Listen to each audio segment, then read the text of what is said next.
everybody. Today we're going to have another tasting of my Milkshake IPA. Now I wanted to do this, probably when you guys see it, it's going to be 2021, but earlier in 2020 I had some Milkshake IPAs and they just didn't live up to what I thought I would like in a Milkshake IPA. Yes, there were some good ones, but for the most part, most of them weren't what I was thinking they should be. So I started making some. Now I've only made two because I wanted to just try and get it right before I really scaled it up. So this is the next tasting of my standard Milkshake IPA. So this used 1 pound 8 ounces of raw premium Pilsner malt, 7.9 ounces of white wheat, 6.1 ounces of flaked wheat, 2.5 ounces of honey. Now for the boil, the first wort hopping, I use Dorado hops at 0.06. Again, this is a Milkshake IPA. We don't want that much bitterness. And again, this is a small batch, 1.25 gallons going into the carboy. So we're using 0.06 ounces of Dorado hops at first wort.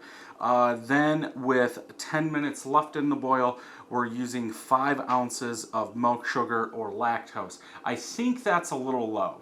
I think it should be upped a little bit. 10 ounces, 12 ounces, somewhere like that. But we'll see. So for the whirlpool, so after the boil's over, cool down to 170, we're going to whirlpool 0.17 ounce of Citra, Ekuanot, Mosaic, and Sabro hops for 20 minutes. And then dry hopping, we are going to have a lot. So 2 days into fermentation, 0.24 ounces of Citra and Mosaic. Then 3 days into fermentation, another 0.24 ounces of Citra and Mosaic. Then 5 days into fermentation. Usually fermentation for me is 10 days, so halfway through fermentation, 0.48 ounces of Citra and Mosaic. For the yeast, we did use the British Ale 5 yeast, which is the Omega 011 yeast. So this was bottled on 9/19. This is the end of December. So we're looking at 3 months old, a little over 3 months old. 6.53% ABV. Let's go ahead and get this thing open, get it into a glass, and see how it is. 4 fermentation caps were used, carbonation taps. Okay, hiss, good smoke. In this bottle,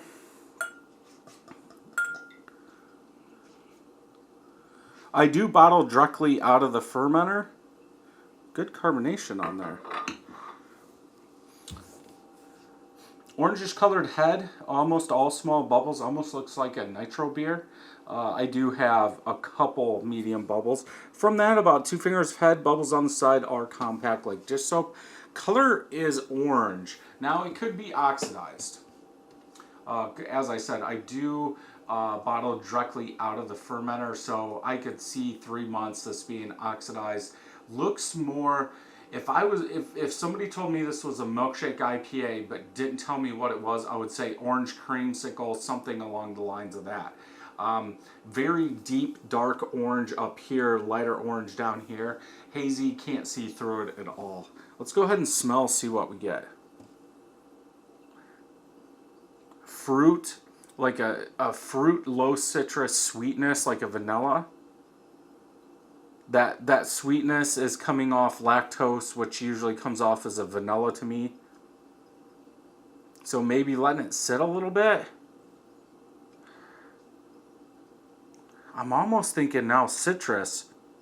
Now that it's settled down a little bit, almost like an orange creamsicle.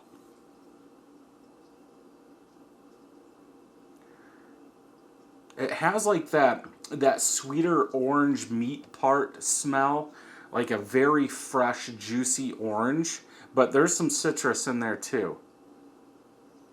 In the lactose, that little bit of vanilla is at the very end. All those hops coming through are still there, like big time. Yeah, man, that's hard. I don't know if it's just because I'm thinking about it now, but it it's more on the citrus, like that orange citrus side, which I'm not a bad thing. But yeah, good smell.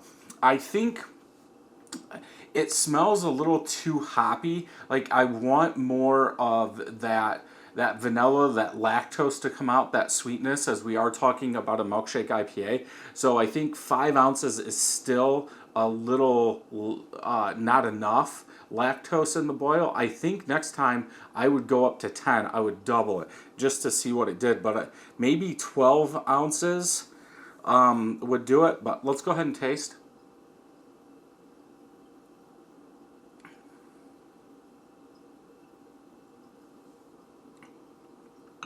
Very, very smooth. Bitter. Too bitter. It does have that, I'm going to call it citrus, like a very citrusy taste, but it's sweeter. But it tastes like in the back that you're also eating the orange skin. I think the bitterness is a little too high on this.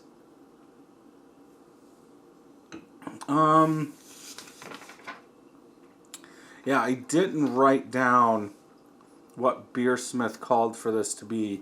So we've got 15 IBUs in the boil, then another 7, 8, 9, 10, so maybe 25-ish IBUs in this one. Perceived bitterness is like 60.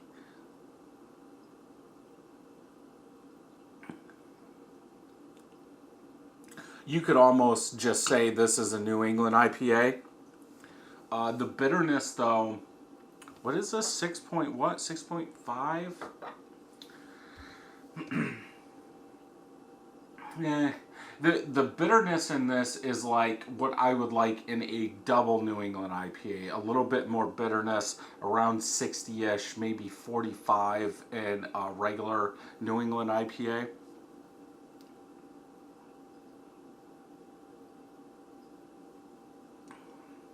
Very drinkable, very smooth up front, a sweeter citrus up front. It moves to the middle of the palate, and then that bitterness really kicks in. The aftertaste might be a little sweeter citrus, a tiny bit of fruit, but that bitterness just hangs around.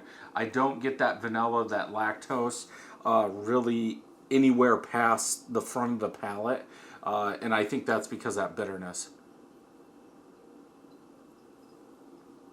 But overall, not bad. I think I would take out some of those hop additions.